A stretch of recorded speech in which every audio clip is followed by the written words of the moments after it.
Colombia eligió el Congreso de la República, pero también dio un salto en el tema de las consultas interpartidistas. El país se prepara para elegir el próximo presidente de Colombia. Hoy vamos a analizar el tema de la jornada electoral del 8 de marzo en Colombia. ¿Cómo fueron estas elecciones?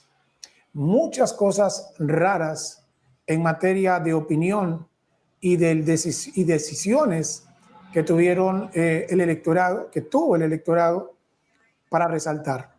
Por eso hoy me acompaña Juan Pablo Milanese. Él es politólogo, analista de la Universidad ICESI de Colombia. Bienvenido, Juan Pablo. ¿Qué tal? Muchas gracias. ¿Cómo estás? Bueno, Juan Pablo, vamos a analizar estas elecciones, sobre todo del Congreso. Colombia tiene un sistema en los últimos años donde se están combinando las consultas junto con la elección del Congreso de unos cargos súper importantes. ¿Eso le conviene o no le conviene al país, Juan Pablo?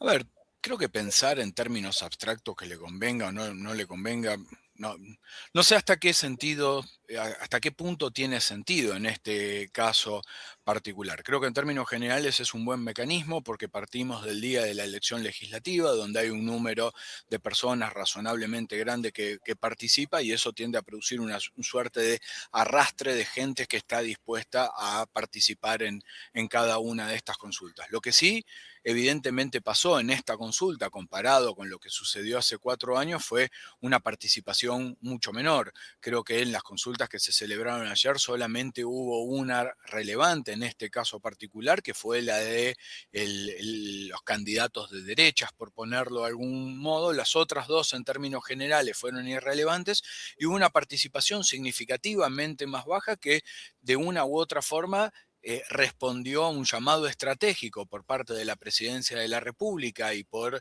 el candidato, por Cepeda, candidato en este caso del partido de gobierno, una suerte de abstención estratégica en la consulta del día de ayer.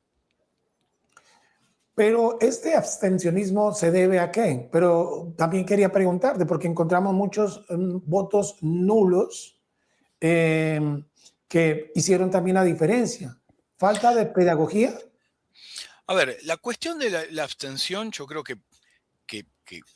a ver, varía de acuerdo al tipo de las elecciones. Por supuesto, en las consultas vota mucha gente, pero vota menos gente que aquella que vota en la elección general. Siempre en la legislativa vota mucho más gente que en las consultas, ¿de acuerdo? O en la presidencial vota mucha más gente que en las consultas. No es raro que eso suceda, es lo habitual.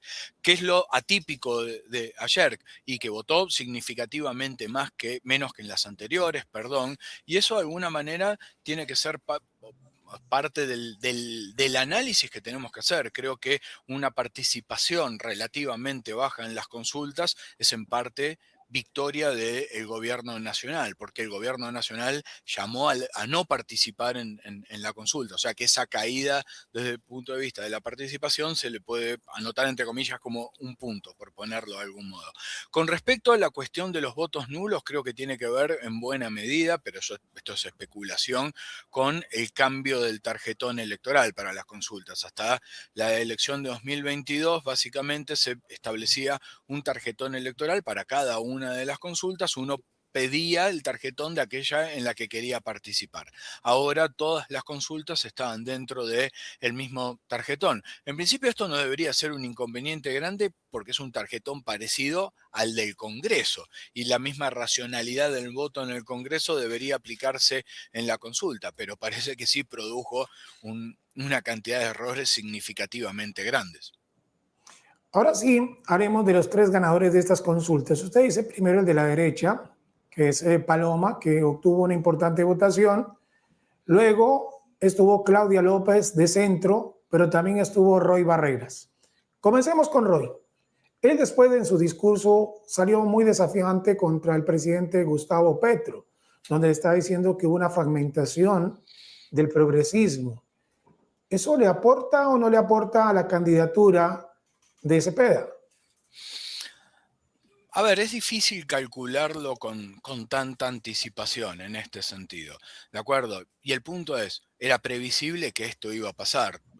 En principio, por lo menos yo no esperaba un resultado distinto desde el punto de vista de esa consulta, sobre todo con la llamada a Petro a la no participación, sobre todo si además si tenemos en cuenta que esa era la consulta de las izquierdas en este sentido. Y eso me parece que es un punto relevante para plantear. Yo creo que en buena medida esta era una consulta que está pensada más, si se quiere, en un tema de medición de músculo político de aquellos actores que participaban en ella, el caso de Roy Barreras, el caso de Quintero, pensando en otros espacios dentro del aparato estatal, dentro de algún eventual gobierno, en este caso específico, pero no realmente en una aspiración presidencial, por lo menos en el corto plazo para estas elecciones.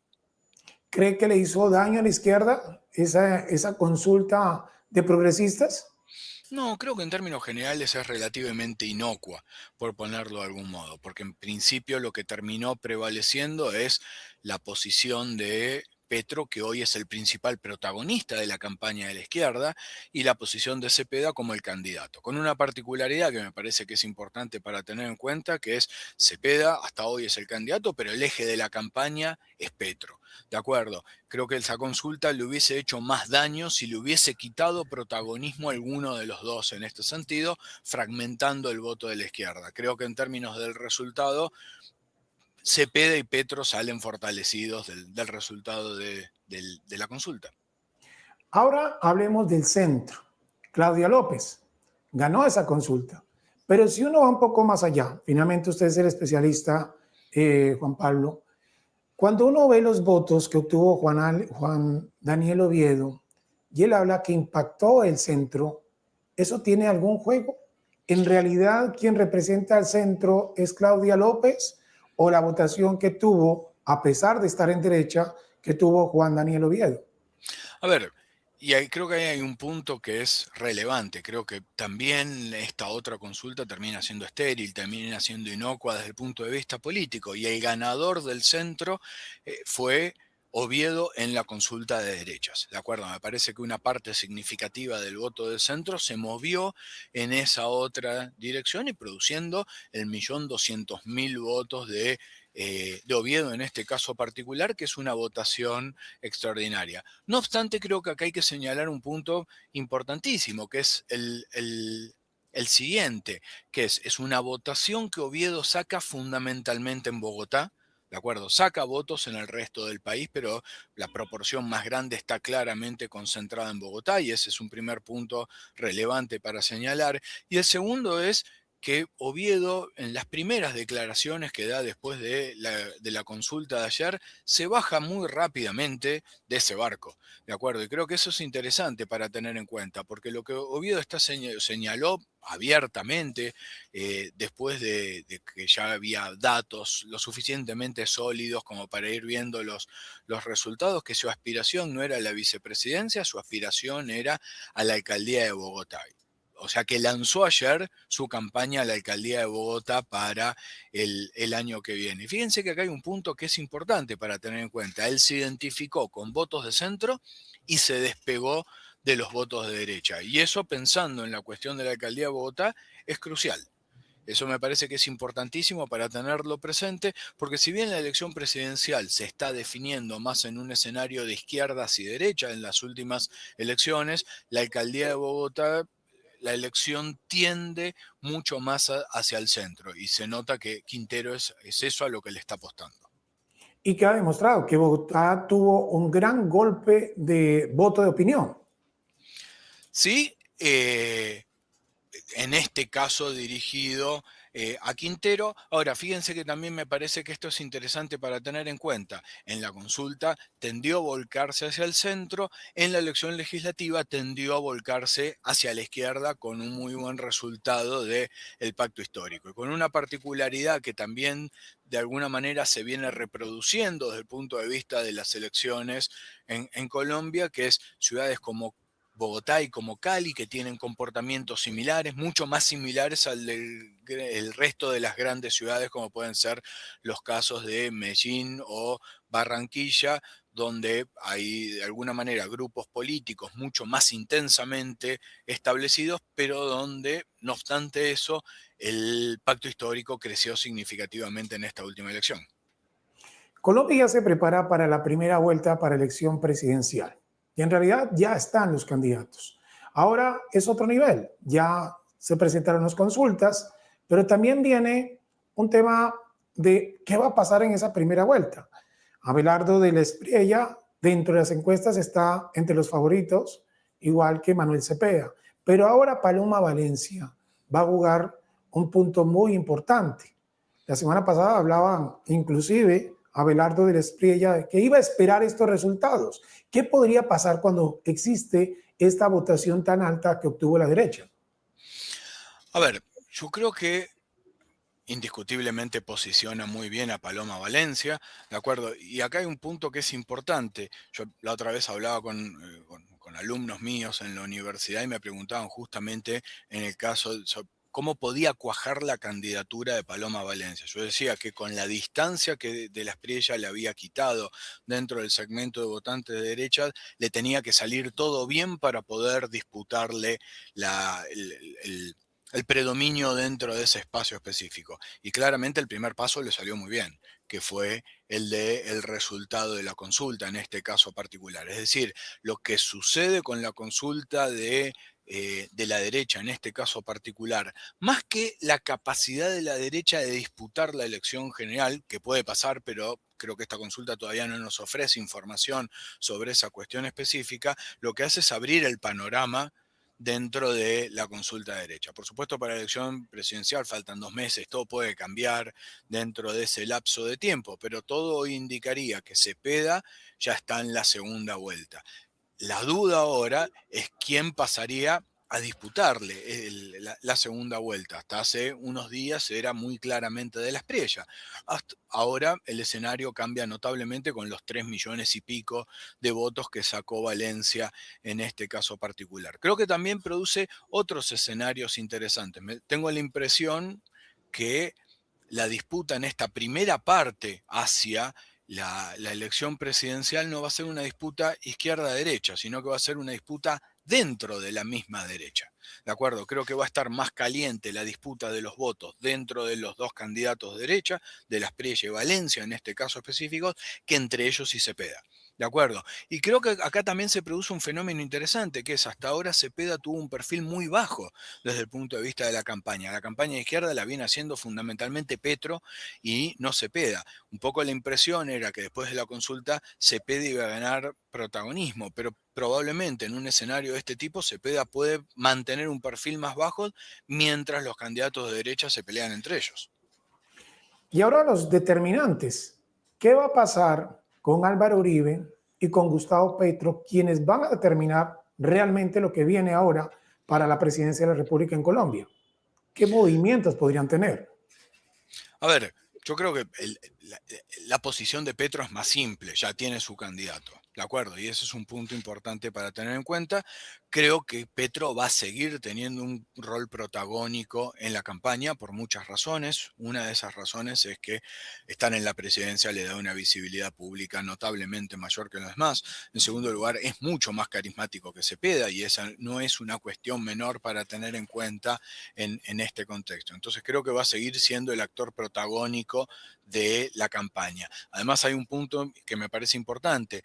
El éxito legislativo del pacto, él es capaz de poder atribuírselo en este caso particular, en el sentido de decir son votos de Petro. Y eso de alguna manera allana el camino para la candidatura de Cepeda con Petro jugando un rol protagónico. Creo que el rol de Uribe es mucho más complicado, ¿de acuerdo? Porque finalmente Uribe tiene que hacer ahora equilibrio entre dos candidaturas que en principio están más o menos a la par. Vamos a ver cómo empiezan a salir las encuestas ahora después de la consulta, pero justamente Uribe está, entre comillas, en el aprieto de tener que decidir por alguno de estos dos candidatos y la decisión de Uribe evidentemente fortalece a uno y debilita a otro en este caso particular. Pero también hay que tener en cuenta otro elemento que es importante. La posición de Uribe fortalece de alguna manera o refuerza el apego de votantes de derecha hacia el candidato que vaya a predominar dentro de este segmento, pero también puede espantar votos sobre todo de centro, en este caso específico. Entonces Uribe va a jugar un rol muy delicado donde de alguna manera desnivela la balanza en el voto de derecha, pero no tiene que ser cuidadoso desde el punto de vista del protagonismo que asume, porque eso le puede espantar otros votos. Antes de abordar el tema del Congreso, hablemos de la maquinaria. ¿Y por qué la maquinaria? Porque si mucho electorado esperaba qué iba a pasar con Roy Barreras, porque lo habían identificado como el candidato de la maquinaria. En Colombia ya no está funcionando la maquinaria o está dividido entre sí, tener esquema, pero el voto de opinión se está moviendo mucho.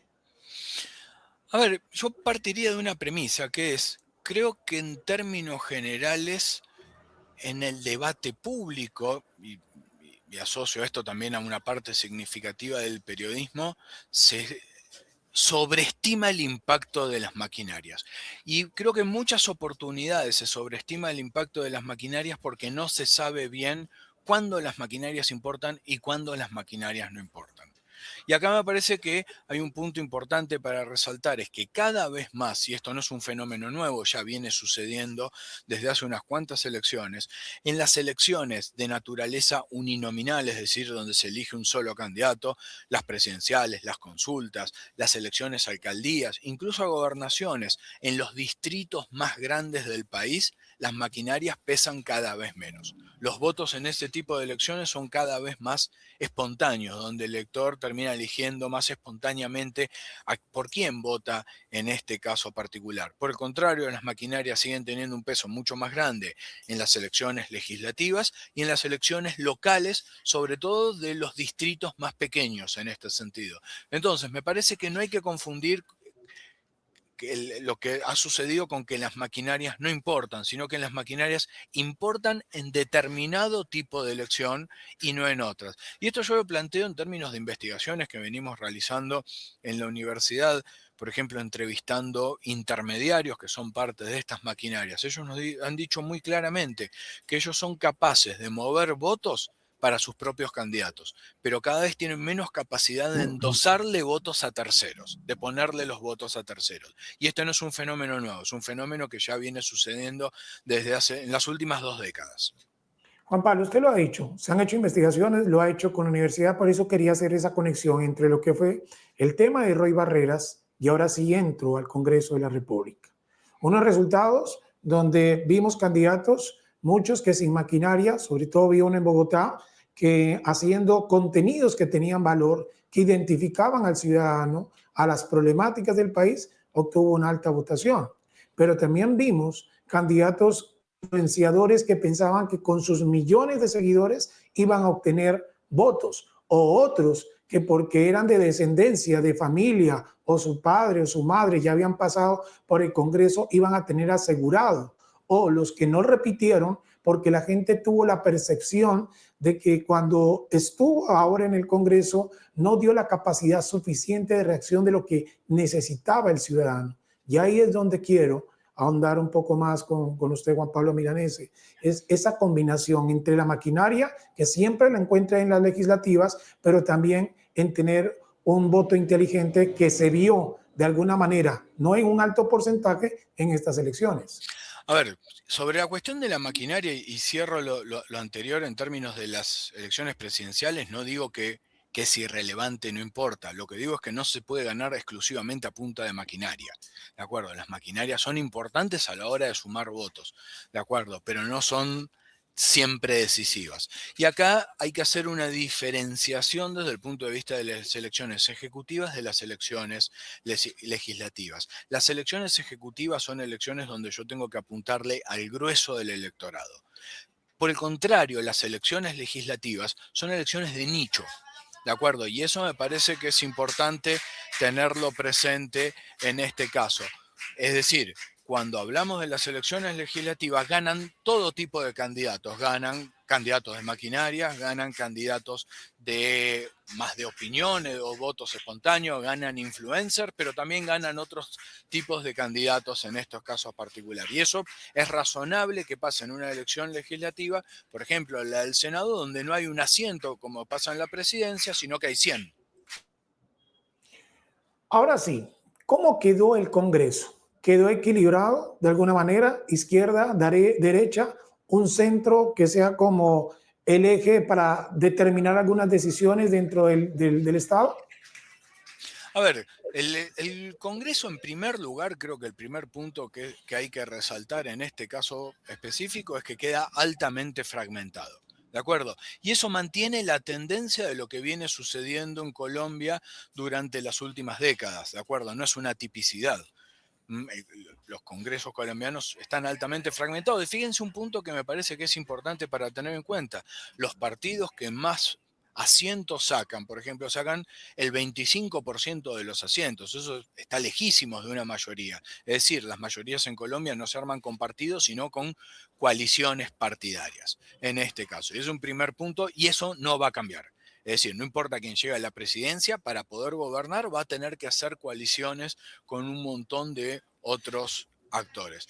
Ahora, en principio, la primera impresión es que ha quedado un Congreso relativamente equilibrado en términos de la dispersión de votos de centro, izquierda y derecha. El pacto histórico, por ejemplo, en el Senado, en la Cámara de Representantes todavía tenemos que esperar un poco más para ver los resultados más nítidos porque son por departamento.